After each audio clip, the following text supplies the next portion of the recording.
Hi, good Hi, morning. Good everybody. afternoon. Good afternoon. How's everyone doing? We just started, right? I just posted that I was not able to join. Uh-huh. So we just started, right, doctor? Yeah, we just started. That's right. Okay. I don't It know wasn't what. connecting my waiting group to me. I'm glad. I thought no one was coming. I got really bummed out. So I'm really happy that there's people here today. Hello. I'm just gonna give a few more minutes for everyone to come in. So great. Okay.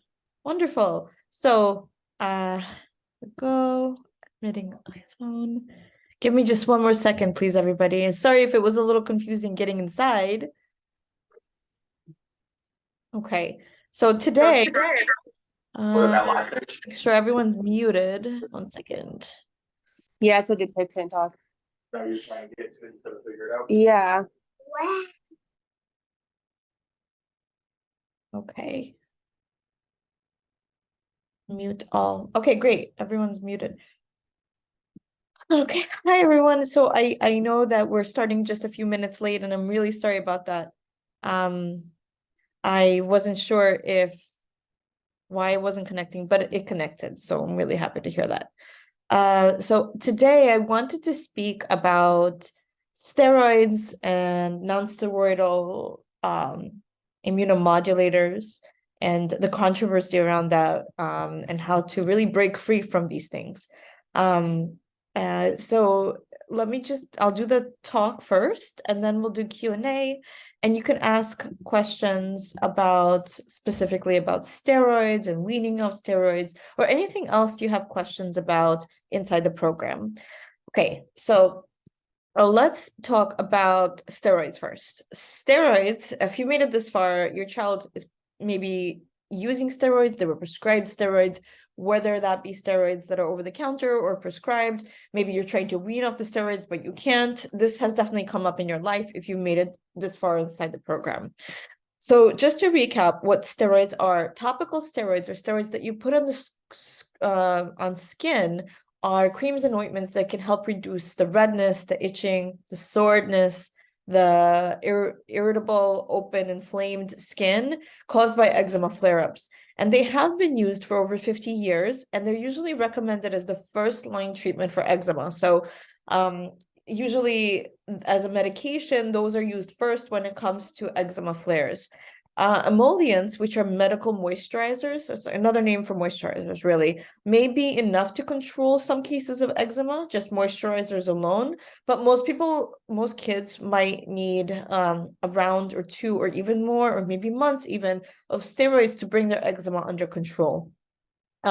Now they can be used in different ways, and there are over-the-counter topical steroids. There are also prescription topical steroids, and usually we start with a low potency, and they might be started for something that's like over the counter, like a hydrocortisone that's sold in a pharmacy that you can buy without a prescription.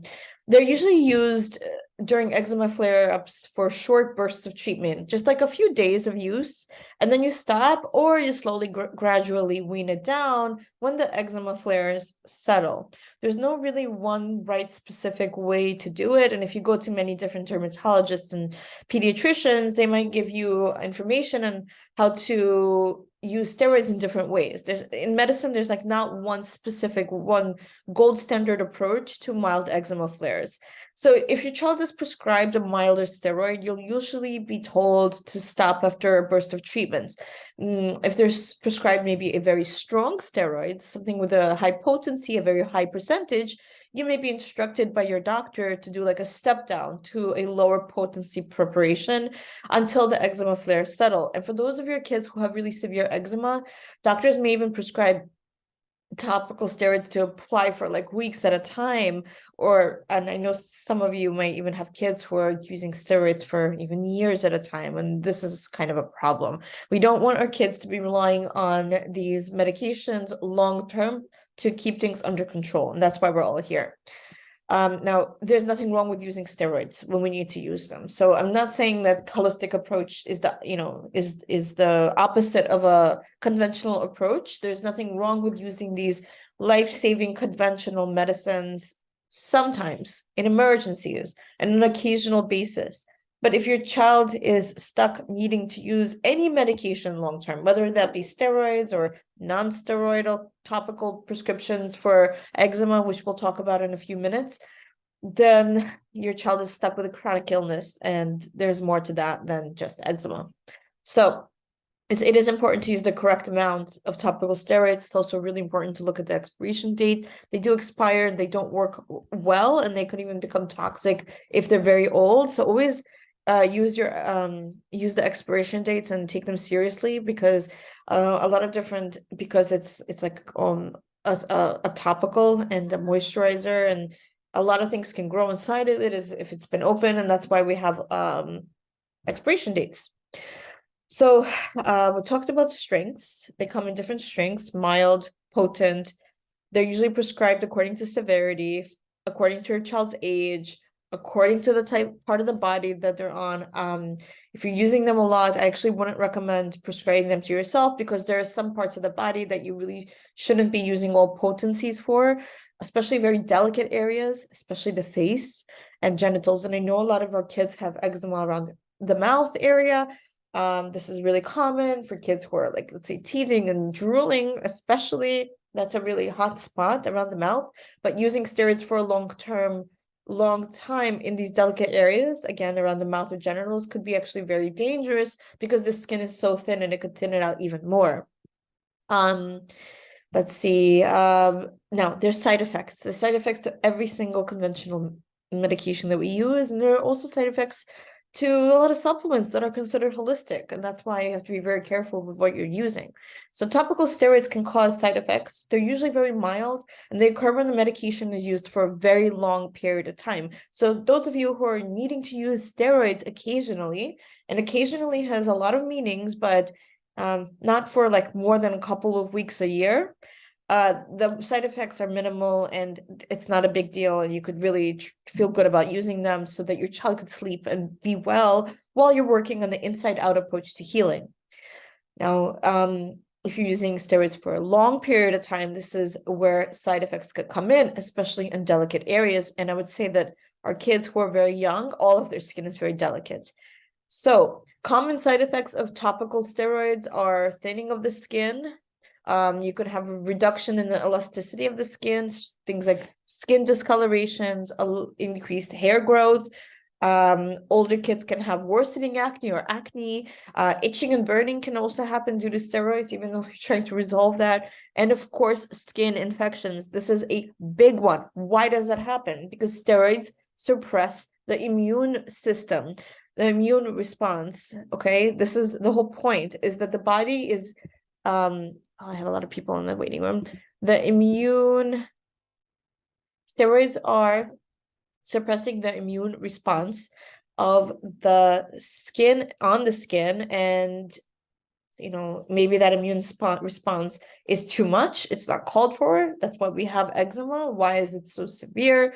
It could be a trigger of some sort. It could be a food or something in the environment, or some kind of exposure, or whatever lives on the skin. Maybe the microbiome is not strong. Maybe there's a genetic component, but the immune response is too strong. And what steroids do is suppress immunity. Well, what happens when you stop the immune system from working well? What happens is you could have infections. And so it's a double whammy, because kids who have broken skin are more predisposed to having skin infections from bacteria that lives on everyone's skin. That could be impetigo from strep. It could be cellulitis from staph. It could be fungal infections. It could be viral infections like eczema herpeticum, which is so all of these infections, you want your child's immune system on the skin to work well. And if you're using steroids for a long time, that will be suppressed, and that increases your child's chance of having skin infections. There are also rare side effects of topical steroid use that are very much not talked about in conventional medicine. They're usually very rare, and they're usually only when steroids are used for like years at a time. You can have a systemic effects where the steroid that you put on one part of the body, on the skin, will affect the whole system. That could mean delayed growth and development. It could mean increased pressure in the eyes, like glaucoma. It can cause cataracts, high blood sugar levels, or entire suppression of the immune system. Now, to be honest, even though I work with kids who have severe eczema and have been on steroids for years and years, I actually have never seen any of these conditions happen. I think that by the time kids are not kids anymore, that might happen more frequently because of continued use. I just don't see that in my pediatric population. So the whole point is stop it while they're still young. So again, it's really important to always use topical steroids as they are prescribed. And if you don't love the recommendation from your regular pediatricians or dermatologists, then find a different one that you can really trust. Now, we all know that to get the best results of topical steroids, you want to use it in conjunction with other treatments like moisturizers, protecting the skin barrier, using different kinds of modalities to help skin stay moisturized so it's not so inflamed, reducing the amount of allergens in the environment. And of course, the inside-out approach, calming, healing the gut lining so that your child's skin isn't so reactive, so that the immune system is not responding to everything, and healing the microbiome of the gut and therefore on the skin so that the right kinds of microbes can actually protect your child's delicate skin and prevent the infections from growing. There's a lot of misinformation, confusion, and just very little evidence-based medicine when it comes to topical steroid withdrawal. So a lot of providers in the conventional realm, like in conventional dermatologists and allergists, they don't actually agree in the US that there's such a thing as topical steroid withdrawal, but it does exist in other countries. So I don't think it doesn't exist here. And if you talk to a lot of parents whose kids cannot come off of steroids, every time they stop, it gets a lot worse. You know that this is topical steroid withdrawal, and it's a condition that occurs when someone stops using a steroid after using it for a long time. And I can't say what that long time means. That's the problem. For everyone, it's a little different. Topical steroid withdrawal is sometimes referred to as red skin syndrome. Another name for it is topical steroid addiction. Like that skin is technically addicted to the steroid. Topical steroid overuse syndrome is another name for it. It has a lot of different names, but the gist of it is when you stop using the steroids, skin can become much worse when it comes to redness, the bumpiness, the itching, the swelling. Okay. And it's really hard to figure out whether or not your child is going through topical steroid withdrawal or if it's an infection, because they look very similar. So if you're concerned about it being topical steroid withdrawal, I would say a slow wean is much safer than stopping something abruptly, especially when you've been using something for a long time. But always follow the recommendations of your child's own doctors, because I'm not your child's doctor unless you're my patient of Blossom Pediatrics. So, sometimes when if there's topical steroid withdrawal, it could be flaking and oozing. A child may stop sleeping, have a lot of anxiety because of all the pain and discomfort that is experienced. But that could also look very much like infections on the skin. So if there's any question about it, you have to see your child's doctors. So why does that happen? Because the body becomes accustomed to the presence of the steroid, and when it's abruptly removed, suddenly removed, the body's natural response is actually to produce more inflammation. And this is why you have worsening of symptoms. And this results in a rebounded effect that can cause a worsening of eczema symptoms and could last for weeks, months, or even years. And this is why I want you all to continue to work through the program and work on your child's eczema from the inside out, not just from the outside in approach using steroids and other medications. Okay, so what about Dupixent? Have you guys heard of Dupixent or things like Eucrisa? Today I'm going to talk about Dupixent. There's a lot of controversy surrounding Dupixent. I know that inside the eczema, our sister community group that is over 5,000 members now, it's the Eczema Rescue Club that a lot of you were in before you joined this program. There's so much questions about Dupixent, whether or not it's safe to use for kids, Dupixent is a commonly prescribed drug, conventional medicine, injection, by the way, that is used to treat eczema. And despite claims that Dupixent is not an immunosuppressant like steroids, there are still concerns about its effects on the immune system. So let's talk about what immunosuppressants are and the history of this medication, and some of the side effects that Dupixent can have, and some considerations before you decide to use it or not. So if your child has eczema, you may have heard about Dupixent because it's already given to kids. In the past, it was only used for adults, but in the past, I think it was like 4 years, they started using it for children. And just in the past 1 year, it was given to children 6 months of age and older. So kids who are at least 6 months, that's how young they can start, with moderate to severe eczema that is not well controlled with prescription topical steroids, who cannot maybe use topical therapies. Dupixent can be used with or without the steroids. Now, there's a lot of conflicting information. According to Dupixent, it's not an immunosuppressant. It is a quote-unquote biologic that helps block key sources of inflammation inside the body that causes eczema. So it does the same exact thing. It just blocks a different channel of blocking inflammation. So whether you call it a steroid or immunosuppressant, the effect is exactly the same. It does the same thing. You can call it something else because it works on a different line of inflammation, but is essentially doing the same thing, blocking inflammation. And sometimes it's worth doing because your child needs to sleep at night and it's very severe and you need to get things under control and not inflame before you can heal. But if your child is relying on things like Dupixent, or another one is Eucrisa, it's another medicine that blocks a channel of inflammation, then you have to work very diligently on making sure that you really go through a program, this program or any other program, to reverse the problem from the inside out, because you can't rely on these medications long term.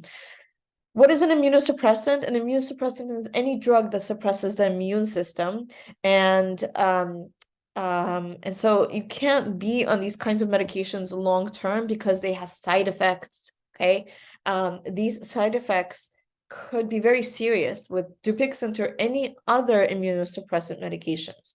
You can have allergic reactions. You can have things like eye problems, including changes in vision, even for kids, blurred vision. It's not uncommon to see inflammation of the blood vessels. This can happen with Dupixent. It is not uncommon to see joint aches and pains. Some of the side effects could actually be worsening eczema. Okay, it could be injection site, like where the injection is, because it's an injection site reactions, eyelid inflammation when it's used around that area, redness, swelling, itching, and these are the same exact problems we're trying to fix. It was even associated with things like asthma, eosinophilic esophagitis, I mean, a whole slew of inflammatory conditions. So it is important to use medications as prescribed, but we want to get our kids off of these medications as soon as possible by working on the inside out. The average cost, by the way, of the Dupixent per year is $5,000 a month per month. Okay, this is insane. And it doesn't correct a malfunctioning immune system. It simply blocks an entire arm of it. That's the problem. And I really don't love that much about how they decided to approve it for kids who are 6 months old to 5 years old. So prior to last July, it was never prescribed to kids who are under 5. They only studied it for that age group on 162 kids of that age, and they decided that it's safe based on these 162 trials. But little kids are not little adults. The way that kids detox is completely different.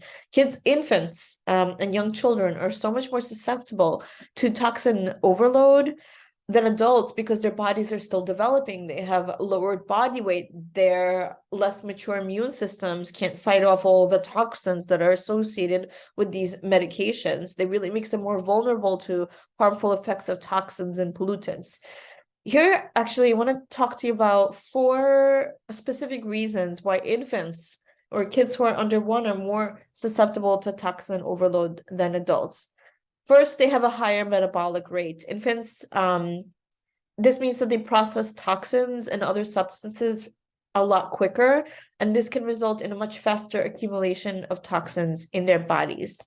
The second reason is because they have very immature liver function. The liver is not fully developed, and that is the organ that is responsible for detoxifying the rest of the body, removing toxins from the bloodstream. Because in infants the liver is still developing, they may not be able to metabolize or process toxins as efficiently as an adult liver can. The third reason babies, infants, are so much more susceptible to toxins is that they can't excrete the toxins as easily as adults. The kidneys are working less efficiently to eliminate toxins from the body, and this could also lead to a buildup of toxins. And the fourth reason is that infants have a greater exposure to toxins overall because they spend more time indoors. They have higher levels of ingesting or inhaling toxins in their immediate environment, like from household cleaners or secondhand smoke. That's also something to consider, just environmental pollution overall. So this is why studying medications on kids, only 162 kids, and saying it is safe makes me a little bit worried. But you should always still consider finding a dermatologist that you really trust to manage these kinds of medications. And if your child is stuck using these medications, really get on board, especially with the 30-day eczema rescue protocol. That's the Conquer Eczema protocol that is inside the digital program. Start there if you haven't started. If you really weaned off course, then start there. It says start here inside the guide. This is your quick start guide to get rid of all the inflammation that is not serving your child, to calm everything down so you could start the process of healing so your child doesn't rely on these medications long term. Long term is where you see most side effects. So I spoke so much. I'm going to take your questions now. You could raise your hand, or you can just say hello and unmute yourself. Oh, we already have a question. Hi, Lauren. I'm gonna please unmute yourself and let's chat. Hi. Hey, how's everything going? There we go. Hi. Good. My question is actually really quick, and it doesn't have to do with Dupixent, but I did want to ask, you mentioned the kidney function. I was looking through the recipes because we're working through this for my 3-year-old and my 9-month-old. I was looking at the recipes for the baby food, and I had a question about the salt intake. Do you have a recommendation on upper limit for salt? Because when I look it up, there's everything from no salt whatsoever to like a gram, I think I found. What is your recommendation as far as that goes? Because some of this stuff, like the broth and stuff without salt, like How old are your kids again? 9 months. Okay. And so I'm not so much worried about the 3-year-old, but the 9-month-old. Oh, okay. All right. So so in conventional medicine, as a regular pediatrician, I will say like no salt under 1. A pinch of salt is not gonna do any harm for a 9-month-old. Okay. It just won't. Yeah, like I said, we're trying to get him all of like the stocks and the broths and things like that, but some of that without any salt in it is just especially when the salt that you're using is a very mineral rich one and a healthy one that has a lot of minerals. So I wouldn't add salt to anyone less than 6 months of age. okay. Between 6 months to a year. The problem, I think one of the reasons why they say like no salt for everyone under 12 months, just because the risk is there when the parent doesn't, like in general, like in the US or wherever, like will be like, oh, salt for everyone and a ton of it, which is not optimal. But I'm 100% certain that a pinch of salt a day to make sure the bone broth that is healing, the chicken stock that is so healing, tastes better, is fine. One of the other things we try to give him is like ground beef. Yeah, of course. salt, Add a little Fresh. salt. fresh, organic, local, and all that. But I've been doing it with no salt, and he just Yeah. Okay. Just add it. For okay. that, nothing magical happens when a child turns 12 months, by the way, with their kidneys. Like Right. these recommendations that are like very specific to age are good for a nation, but they don't make a lot of sense for human. Right. So like Okay. it's just a general, so yeah, so I really, yeah, you can do a pinch and nothing, I'd feel good about it. Okay. Thank you. You're welcome. I'm gonna just remove that lower hand. Okay, our Vija, hello. Hi. How are you? So I'm good, thank you. So for my daughter, I generally have to use steroid, I'll say once a month. Like And one what day, one application a month? once a month for 3 to 4 days. Okay. So the approach I use is I apply for 1 or 2 days or 3 days, and if I start seeing that okay, it's getting better, then I just stop using that. Yeah. That's Is great. that okay? That's the okay good. approach, right? Yeah, Even that's not going to cause the skin to get addicted to it. It won't cause topical steroid withdrawal. It won't be systemic. So it's a very small amount. right, even if it's not like completely clean, but I still stop just because I know that now it's manageable, and she'll be fine, that way. So that's okay approach, right?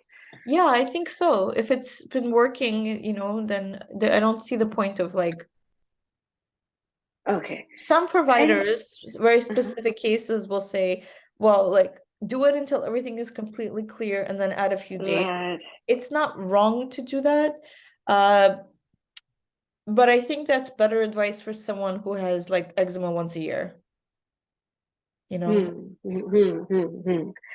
you're right. And so for my daughter, then that patch is clears out. But like next time, like generally she flares up once a month, if I have to say. And then second time she flares up, it comes to the different area of the body. Right. And then again, I apply the steroid to that particular area. So from last few times, what I'm doing, whenever she flares up, I only apply the steroid. I do not put anything else on her, on other area of the body as well as that area, because I don't know, lately I tried Glad Skin, I tried the other one, Kiss Kiss Goodnight, and she always complains that she doesn't like it. I don't know why, but she's like, no cream. She only allows me to put Vaseline and Aquaphor. So Okay. generally, sometimes then I don't put anything on her body when I apply steroid. The other area which does not have a eczema flared up. Is that Right. okay? Yes, it is okay. Yes. Okay. And other question, third question I have is, so far I'm using this fluocinolone hexanonide topical oil 0.01% that is prescribed by her pediatrician, What but is it I never called again? What? FLUOCINOLONE,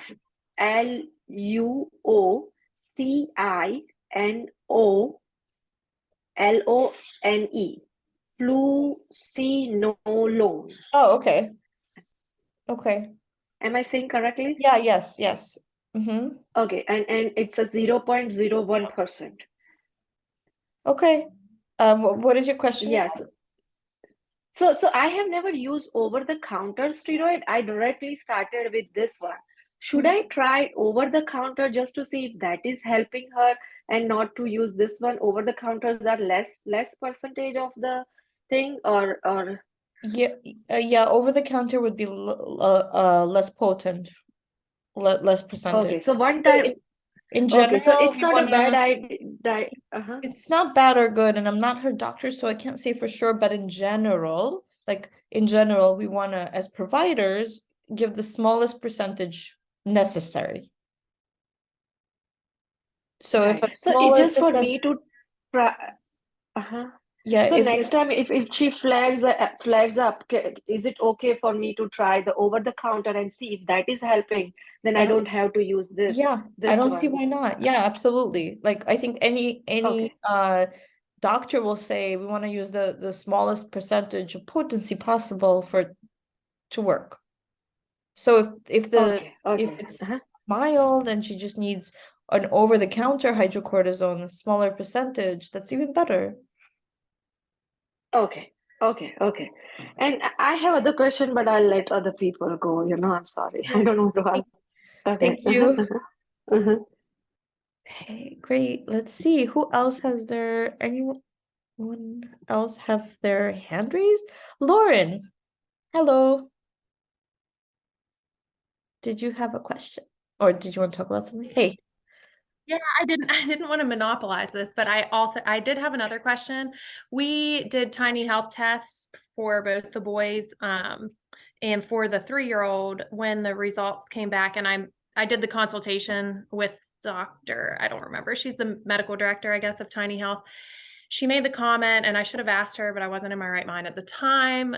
She made the comment that his results reflected more so a strictly eliminated diet, because we are very, very limited right now. I think I had told you that on the last call. And because he's so limited, he lacks a lot of things. And she had said, based on his results, she said, this is telling me that it's not necessarily his gut that is causing the eczema, but it's the severely restricted diet that is causing this imbalance in the bacteria, which at the time made sense. But then when I reflected on it, I thought, well, but why with each food that we introduce does he flare if it's not his gut? So I guess what is your interpretation of that? It's a good question. Because So and I'm sure that maybe I just misunderstood. I'm sure she doesn't mean that this isn't gut related at all. I mean, so he had a good microbiome? no. Oh, okay. It was not diverse. He had the wrong kind of bacteria. Yes. Okay. It was like 50% beneficial. Mhm. The bad bacteria percentage, was low, which was encouraging, but the variable percentage was not where we would want it to be. And his good percentage was lower than we would want it to be. Okay, got it. Hi. Okay. So the same problem, so not for everyone, but overall in general, the reason why kids have sensitivities and allergies is because the immune system is overly stimulated by things that are normal, like foods or environmental triggers that they shouldn't be stimulated by. So the hypothesis that I have and a lot of holistic practitioners have is, why does that happen? It's because things are getting in through the gut lining and into the bloodstream when they shouldn't be, and that's usually quote unquote leaky gut or some variable of that. And the way to support that is to have a healthy microbiome. So if he's having a lot of problems with different kinds of foods, basically allergies and sensitivities to different kinds of foods, the way to work on that is to try to heal the gut lining. Right. Using supplements, because he can't have a lot of different foods unless you can use stocks. And I'm not sure about ferments, which support the microbiome, or like gold standard things to do. Okay. So so I don't know if that answered your question. Well, so it is his gut. Well, the question came up because when I was explaining to my husband about the call, he was like, wait, so it's not his gut? I think it sounds like it is the gut. Right. Okay. Okay. Yeah, we're just kind of still stuck in this place of being so limited because That's gonna take time. Yeah. we do have allergy testing scheduled. But do you have any recommendation on like what would be a benign introduction? So you have to follow the allergist's recommendations, and then ask them about like if he has a lot of really bad allergies, to do challenges Okay. for time. Okay.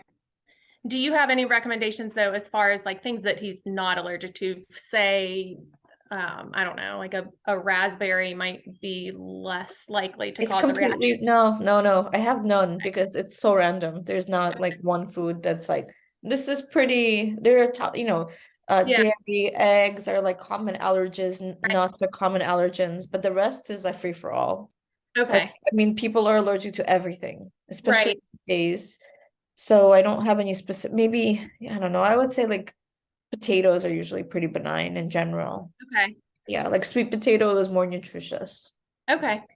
All right. Thank you. Meats like beef, chicken, usually less lamb. Yes, we were able to add chicken, and I wanted to throw a party because that was like the first thing we've had besides 4 foods for months. So Okay, that's really, really good to hear. So like little steps. yeah.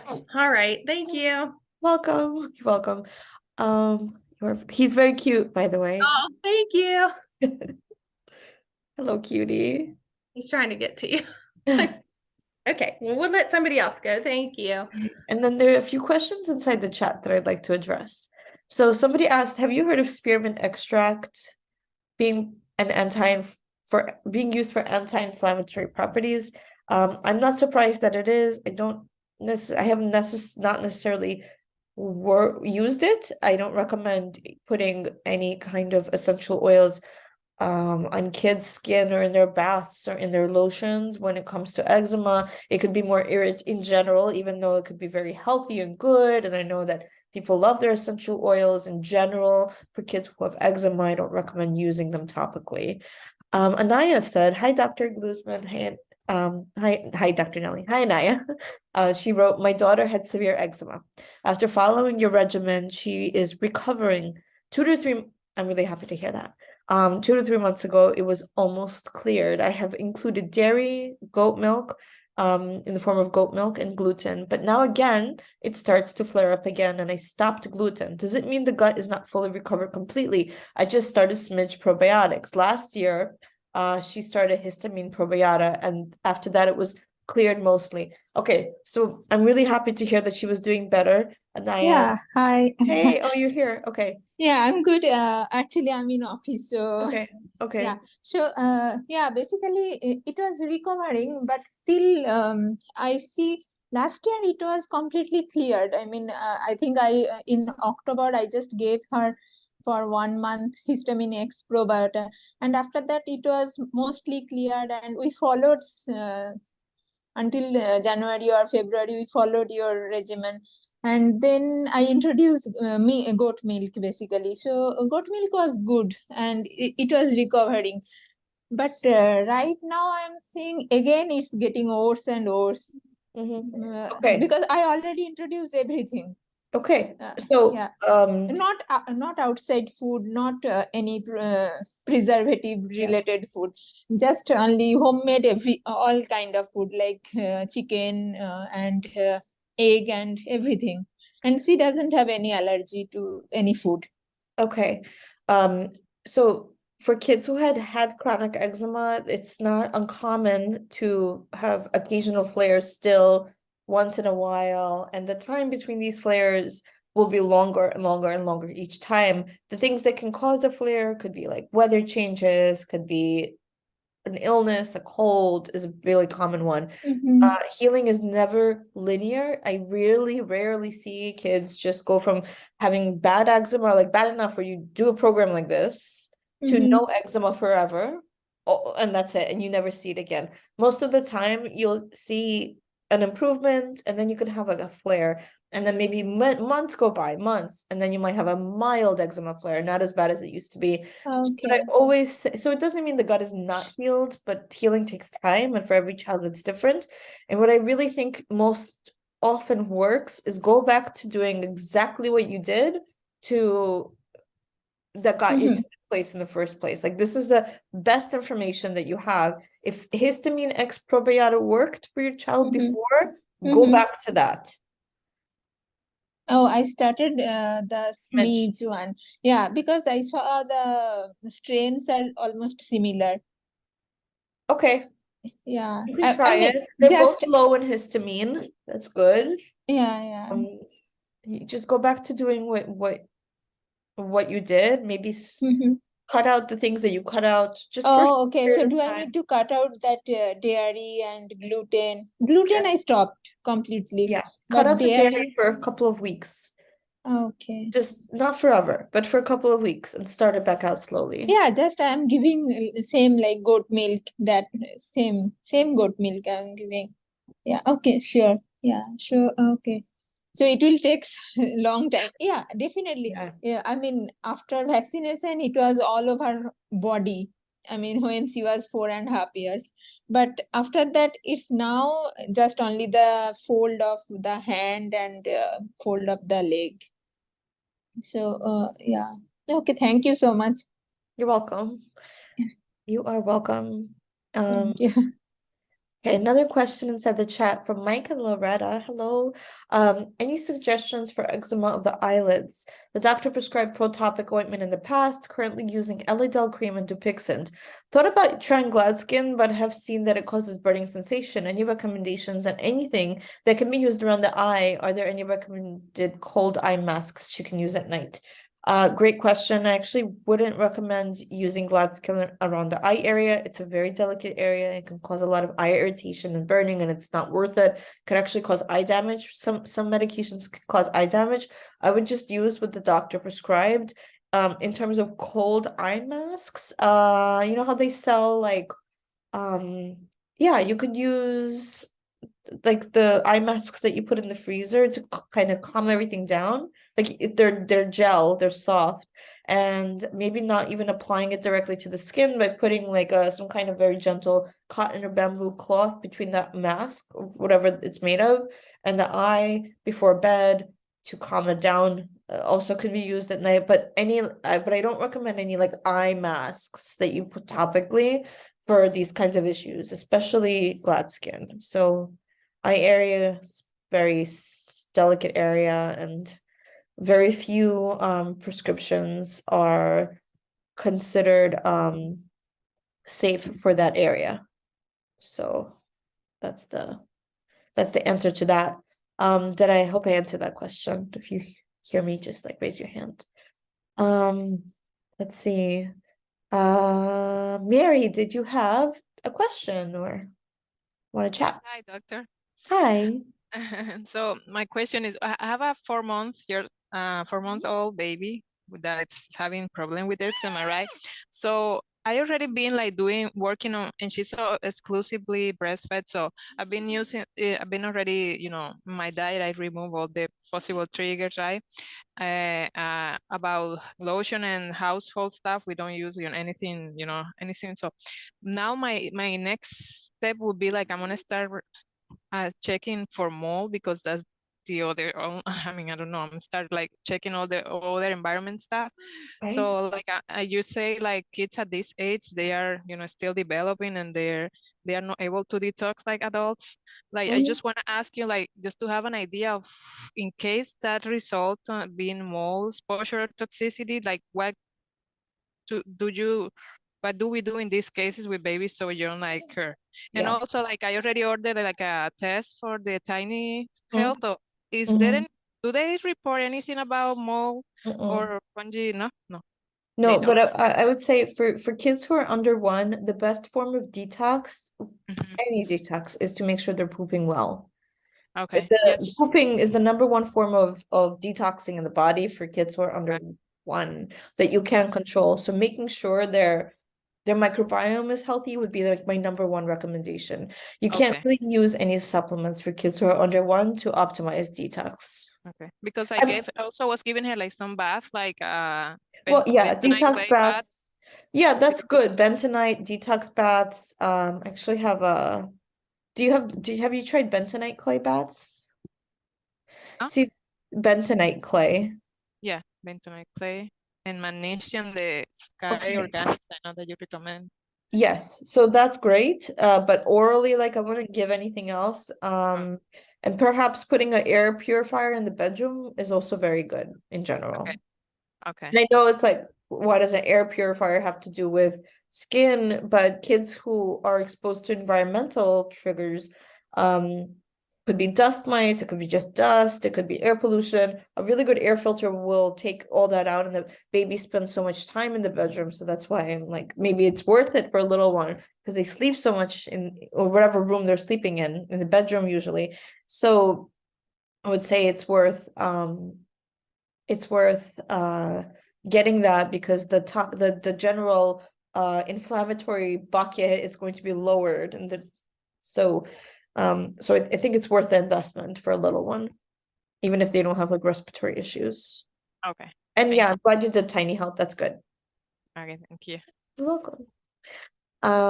Let's see.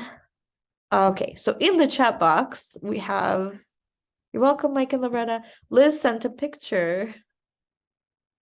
Oh my goodness. She wrote, Liz, thank you. She wrote, I wanted to share and thank you from the bottom of my heart.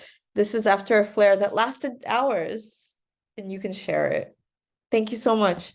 Everyone who is feeling bad, Liz really did the work. Oh no, she can't see it. I could share it, Liz. Okay. I'll share it inside the group chat. So Liz just sent a picture of her little beautiful girl, who it wasn't, I remember, Liz, it wasn't an easy road. Like, it was a lot of trial and error that got you to where she, and right. And so the eczema flares, I was saying, like, you could still have a kid who has a cold, and then the inflammation goes up and you have a little eczema flare, but it doesn't last for weeks. It doesn't require a lot of steroids, right? Do you wanna... Yeah, we started a year ago, actually. Right after I had my second son. They're 13 months apart, so that was fun. She all of a sudden, you know, she's been such a good eater. She would eat everything, and obviously the pediatrician said she can start eating whatever you're eating. So we went pizzas and restaurants and everywhere, and obviously she developed eczema. And I started, there was nothing over the counter. There was nothing that was available that said eczema, that said baby eczema, that I would put on her, that it wouldn't cause another flare, even a more severe flare. And even with hydrocortisone, 2% that the dermatologist prescribed, that wouldn't even, it took weeks for it to go down. And I was like, I really do believe in preventative care. I worked as an interpreter in a hospital, so I've always heard doctors, especially doctors that come from the East, from you know, India, China, that they would always say, if you want to prevent an illness, you know, you need to prevent it, like taking care of it from what you eat, your stress levels and everything. So I started researching, and I thankfully found you, because I knew that there was something that we were buying, that we were putting on her plate, that was causing this. Like, I could sense it, I could feel it in my gut. So I was like, I need to, you know, we started with milk. We started with the 5-day 5-day eczema challenge that you had. Yeah. And I did it for a week every day, for a week, for a month, no, for a week every day that you'd said, like the remove, give her she doesn't do juices yet, but she likes smoothies now. And with the cooking in the slow option, the whole chicken with all the innards and the stalks. And with stalks, I noticed that she flares. So I stopped that one. I give it to her very, very little, but she flares. And we replaced it. We're giving her really good food. I go to the farmer's market, and we started seeing an improvement, but it was never like one day was less than the next. Yeah. One day would be good, one day would be bad. She had an ear infection, she had COVID, so we had to go with antibiotics, and you know, that just set us back this year again. She was just super bad, and I just started again. I started the whole program again with the baths, taking her outside, trying to have her play with mud. And I don't put any more unless she tells me that it itches or that it's owie. So that's when I put her, and I went down from the 2% to the 1%. But I only use it for her comfort, not to get the redness away or not to make the flare go away. Like, now I give her, she doesn't like that much the ginger tea, so I give her hibiscus tea with locally sourced honey. And I try to make her, you know, everything that I buy, I try to buy locally. And I see it like right now, she had a flare. And it was in a minute of like, it was a matter of 2 hours. It just went down on its own and I didn't have to do anything. But we've been working for 2 years with this now. But I'm like, I mean, for a year now, completely, yes. And I know that it's very stressful when you see your kid, because she started having it on her stomach and on the back of her legs and everywhere. And one night, the itchy night that she didn't sleep, and it's just very heartbreaking. But every day we give her the juices. Every day I try to give her the smoothies as a snack. I try to every day put her outside for the sun, in the morning sun, because I live in Arizona. And some days are better than others. But I just, right now we're at the point where I'm introducing the ferments to help her, but she also flares. So I do suspect the histamine. So I already ordered the kidney one. But we'll see how that goes. I'm a little bit hesitant of doing the probiotics because I want to go more the natural route for her right now. And after 3, I think I'll start the probiotics. Right now, I would like her own body to do it. And yeah, it's one step forward, 2 step backs, and it's every day just helping her, because I wouldn't want her to also develop allergies or asthma. So I know that these are the important years. We're probably going to do the tiny health in the future just to see what else she has. But right now, it's not as heartbreaking anymore. It's just more controllable, but she still has a little bit of like redness. Now I know what it is, and now I know that if I give her a little bit of the hibiscus tea and I try to do the baths, like it goes down. So yeah, thank you. I cannot thank you enough. Like, Thank you. It gave me so much hope to see that, she's getting better a little bit. And then I will be heartbroken. Oh no, I did something. And oh no, she ate a candy. But now I'm not afraid of it. Now I'm like, okay, let's go back. Let's just take all the gluten out. Let's take all the sugar out, and let's just start with the juices. And let's start with the broths. And I see improvement. So yeah, thank you. And it can be done. I wish I could share it. I mean, I don't know if you shared it to the group. No, I Let me see if I can go ahead and just instead of share direct it. message, just send it to Yeah, everyone. Select let me everyone. see if everyone can Drop see it. down. Yeah. Thank you so much for sharing. I No, so thank you. appreciate it, and I think a lot of people do too, especially when it's just it takes a while. And I see a question here. Maggie mentioned, Maggie said, I'll read it. You mentioned that over time you will still continue to get little flare-ups, like with a cold or weather changes, but that eventually these flare-ups less frequently, and eventually they never come back. How long has this taken for the people in this group? I'm just curious. And for you, Liz, it was like about a year of really working on it till you saw like significant improvement. And I'll leave it up to anyone to answer that question inside the chat box for Maggie. You could even ask Maggie, you could even ask that question like inside the Facebook, the closed group, because that might also help a lot. But I would say, like, because I work with so many kids who have this problem, it really varies. For some kids, it's a few weeks, and for other kids, it's a few years. And usually it's like I would say a year is like a good point. So yeah, so Liz, again, thank you so much for sharing your story and your inspiration. I know it was a long road, and you. I'm happy that she's much better. I keep thinking it's like you said, it's a band-aid solution, and it's something really easy to just put stuff on the skin. But I mean, I remember back in my biology class in college when I was like, oh yeah, and the cell and how it processes everything, and I'm like, oh my gosh, maybe it's from the cells, maybe it's when we eat stuff. So that's when the light bulb hit, and I'm like, no, I need to find something that's from within. How do I help her inside out? I mean, not from topical things. Like, it didn't make sense in my head. So I was like, no, I need to find something. And I hope that more doctors would do what you're doing. Because my son also started with a little bit of eczema, but it's like I know what to do.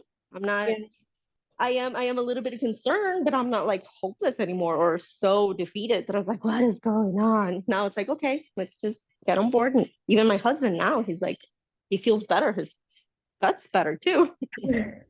I'm happy. Yeah, this is a solution that works for the whole family, right? Like everyone could safely do this. It's food-based and it works. It's good for everyone, not just for kids with eczema. This program used to be called Rescue Your Child from Eczema, Allergies, and Asthma, by the way. So just so you know, it's really, and I think it's also good for any digestive issues too. So I have more hands raised. Lauren, hello, Lauren Carmel. Are you, hey, Hi, how are you, Dr. Gluzman? I'm well, thanks. How's everything going? Good. June, she looks good. So her eczema spots look really good. Her ankle was always the most stubborn part. Like even the strongest steroid, it would help it, but with the diet changes and everything, like I haven't used a steroid on her in over a month, and her ankle looks better than when I was using the steroid. Like it looks really good, really good. Tell us where she was, what you changed, and I'm happy to hear it's really good now. Yeah, so she so again, sorry, my dog. She we reduced, we didn't completely eliminate because it's impossible for a 6-year-old. We reduced her sugar, the processed foods, the dairy, the gluten, and she used to get these like facial flares, like these random, and I couldn't pinpoint what was causing them. And as soon as and we've had her allergy tested, she's not allergic to any of these things, but when I removed dairy and gluten, she hasn't had a facial flare in so long. So it's definitely, food was definitely contributing to that. But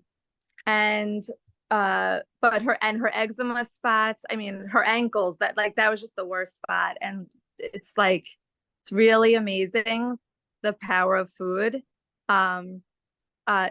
She just, and I don't know if you remember when we last spoke, we had done the Genova stool testing, which showed this yeast buildup.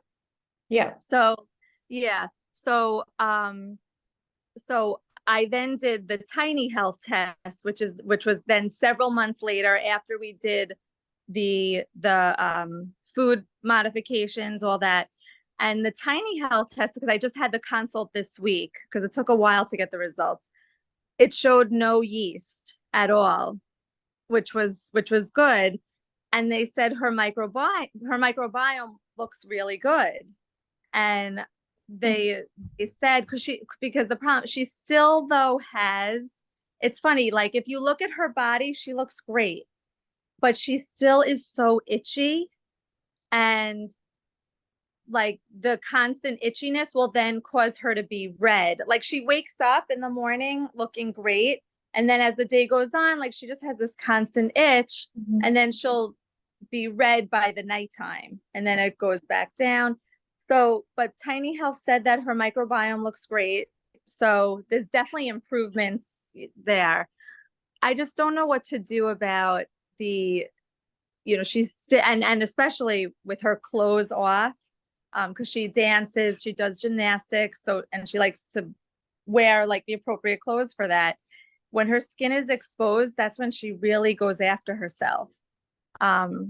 Is it itchy in the places that she had eczema flares in the past?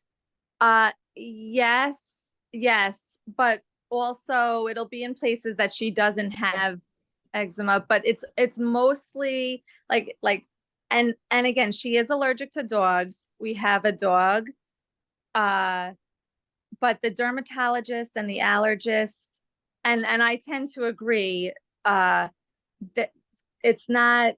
that's not what's causing her, because we'll be away on vacation and she's still itchy. Yeah. Okay, so it's not uncommon for itching is usually the last thing to improve. Skin could look great and the itching is still improving. So give it a little bit more time. It could also be the fabric, because it could also be like not the synthetic fabrics are a big time. I mean, big time. So Yeah. maybe she could wear something under it, Yeah. like an undershirt, still wear her leotards, but something Yeah. that's more cotton or bamboo or even like eczema shirts. Yeah, I agree with you on the fabrics. Like she could have clear skin, and as soon as she puts on a dress that might be a little sparkly or something, She might need to wear something. I mean, unless it's like a performance for practice. It's also moisture wicking. A lot of these like fabrics are moisture wicking, and so consider having her wear like a t-shirt specific for remedy wear makes really good clothing for eczema. They look like regular shirts, but they might have zinc. Might have to try a few different brands. But she's sweating when she's dancing and moving, and that will make it all worse with the fabric. It's just so rough, and so right. Yeah, I do agree with you on that. I definitely think she's sensitive. Is she too young? My allergist said she is too young. But I wanted to pick your brain.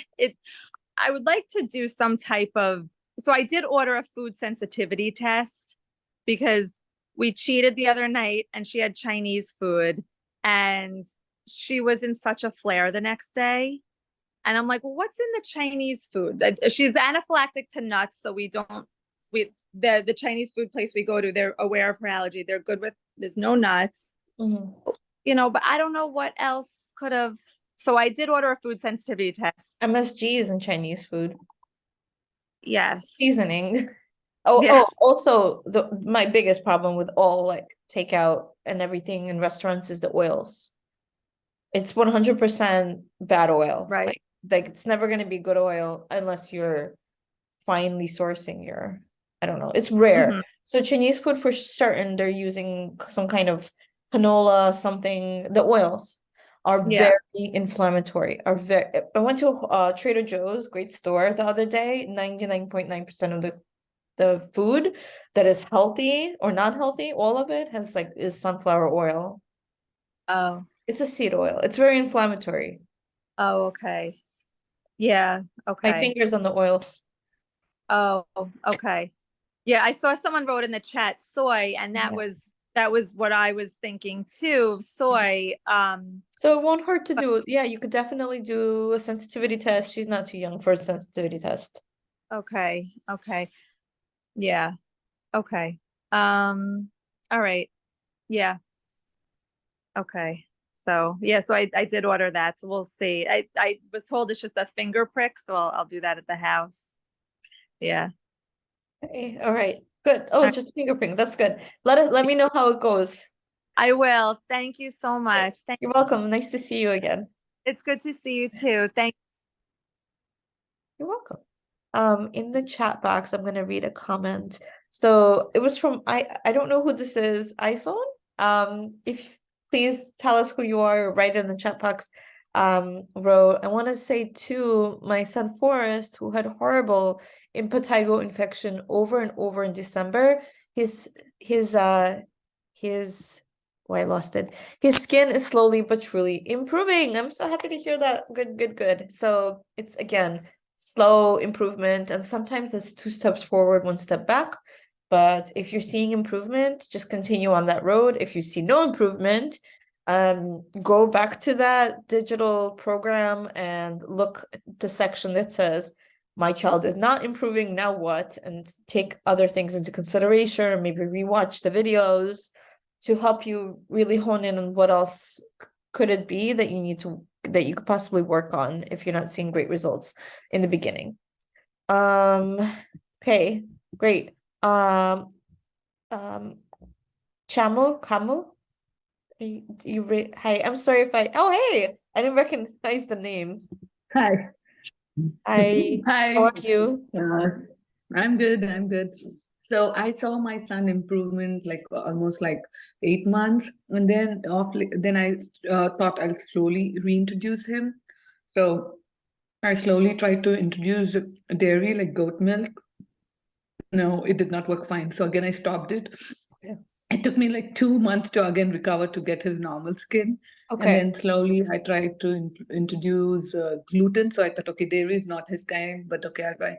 Again, he's not fine. And now he started itching, and now it's become like the flare has come up like all earlier he never had near his butt. Now his whole butt area is like so inflamed. Like I feel so sorry for him now.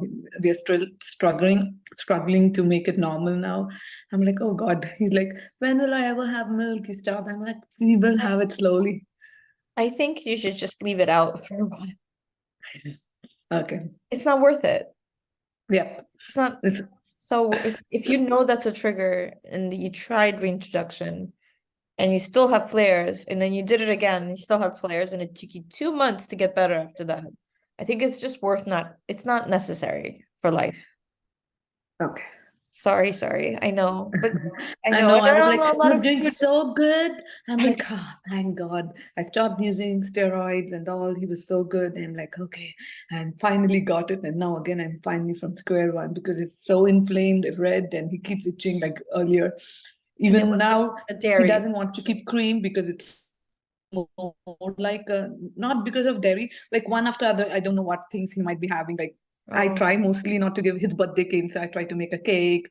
So like not only dairy, but two, three other things which went along with it. And now it's like we are on scratch one again. Like his body's so inflamed. He keeps scratching, and I'm keeping cream. He cries with burning sensation. It's like I don't want. So I'm trying to. Earlier, baking soda bath, he used to love it, but now after having from baking soda, he again keeps itching. So I don't know what should I do at this point of time. Like, Just leave it alone. If it burns, don't use it. Okay. okay, Let it Okay. be. If it's burning when you put it on, then that's not what his skin needs. Oh, okay, Usually Aquaphor does not burn. Usually okay. that's like the I used mild. to keep vanilla cream. That can burn. It can. Oh, okay. Yeah. Okay. So yeah, if it's burning, don't use it, even if it worked before. And if the goat milk is a clear trigger and so severe, don't use it. Don't eat it. Okay. How's your Okay, daughter? sure. Oh yeah, my daughter is doing great. Like I have not used Oh. any steroid for her since like 6 months. Otherwise, it's at her hand creases I keep, but now she's not using. So I'm not giving her also milk. I'm like, I don't want to give. They keep asking me, when will I ever drink milk? I'm like, you will drink, hopefully. But I'm Not giving the yet. juices. I'm Yeah. making the soups. I'm giving them like quinoa rice, and they cry when I give them quinoa. They only like white rice, but I'm like, okay. So would you say that it worked? Like Yeah, because my daughter's eczema is not severe like my son, so Yeah. it's her level of eczema is only to her hands and legs, not much. Okay. But still, like it is, if it comes severe, it is severe. But she doesn't scratch like my son, like the whole day. Like whenever he's itchy, always he keeps, like, we understand something is wrong with him, like he's not normal. But my daughter, she can. But when I'm doing to her, she's like perfectly all right. We can manage. I mean, few patches are still there, but it's not like so visible, and it's light. Like when she cheats me with some candies she's eating, like that too. I bring like not candies exactly. Like they keep asking, I'm not eating a chocolate or anything. So just once in a while, when we go to Costco, the fruit layers which they make with no sweetener, sometimes I give them as a treat, just like they say. So we're overall better. Yeah, overall better, yes. Good. Except my son, I should again do from scratch, which I feel Yes, like, from scratch. If it worked before, I would say do it again. Yeah, sure. Thank you. Okay, great. Orvija, did you have another question? Are you there? Hey. Hey, so yeah, the other question I had was like, if when we are giving the steroid, is there anything else should we make sure to do to have a less side effects of that? Like I ask my daughter to drink more water whenever I'm applying steroid and all. Is there anything else?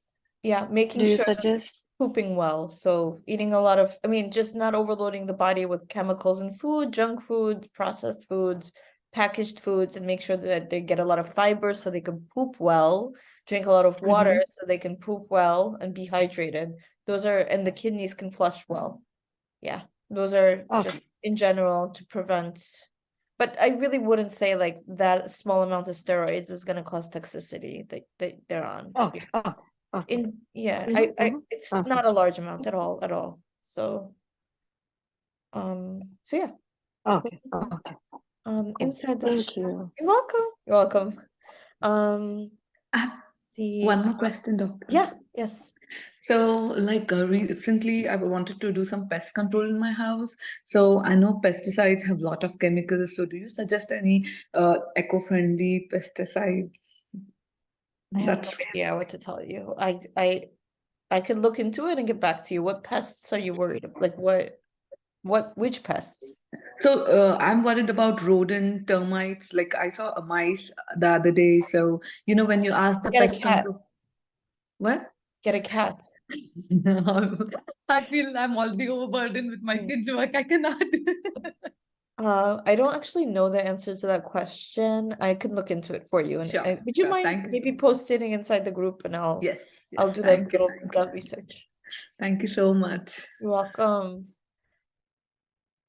Inside the chat box, Liz responded. So the question was basically, how long has it taken for people in this group to get better, to stop seeing flare-ups? And Liz responded, we were symptom-free for 11 months and I continued to treat it as if she was still having eczema flares. Staples in our house are chicken broth almost daily, berries, green smoothies at least twice a week, and Epsom salt baths, have water handy for them to drink. I did it and got super thirsty and they need to and they keep drinking bath water, which is not recommended. I also use jojoba, calendula, and shea butter lotion I made. I looked it up on YouTube on how to, and hibiscus tea with a little bit of honey. That picture is from this morning, having tomatoes with eggs. I still want her to eat, and and I think it's an error, spelling error. Yeah, so very cute picture. Thank you for your response. Great. Any other questions from anyone? Okay, there's another question in the chat from the iPhone. I don't know who this is, but hello. Hi. So mommy daughter skin has been doing okay. My daughter's skin has been doing okay. Just keep flaring on cheeks. Still doing my tiny health recommendations. What else am I missing? She's gluten, dairy, and soy free. I'm giving her vitamin D, and I should be doing K2 with it. She takes vitamins and omegas every day, just cheeks red and always itchy. Why just face keeps flaring? What am I missing? That's it's hard to say what you're missing. I would say tiny health recommendations, maybe increase the amount of juicing, like maybe a few times a week, give her fresh juice to drink. Check out the Inside the Eczema Rescue Program. There's a whole section on juicing and smoothies, and I think that might be very beneficial too, just to increase her nutrients as much as possible. So yeah, I think that would be a good place to go. And if it's possible for her to have stocks and bone broths and ferments, those are the staples of this program that really heal and seal the gut lining and restore the microbiome. So those are more, I mean, there's really no supplement. Like I see that there's a lot of supplements that you're taking and you're looking for more supplements, but supplements are never been the solution to any eczema for anyone. It's always a nutritional approach, with supplements being a little bit of a bridge. So look at her nutritional intake and see where you can improve. That's my recommendations on that. Even one small change a week, maybe at breakfast, having one small change, maybe adding probiotics at breakfast, maybe replacing a snack to like a bone broth or a stock after school instead of something else. That might be helpful. Okay, any other questions? You guys had an amazing turnout, amazing questions. Thank you for all of you. If no other questions, thank you for all of you who showed up sometimes every week, every week that we meet, and sometimes just when you have to come back to us, you're always welcome. And there's no other questions, I thank you so very, very much.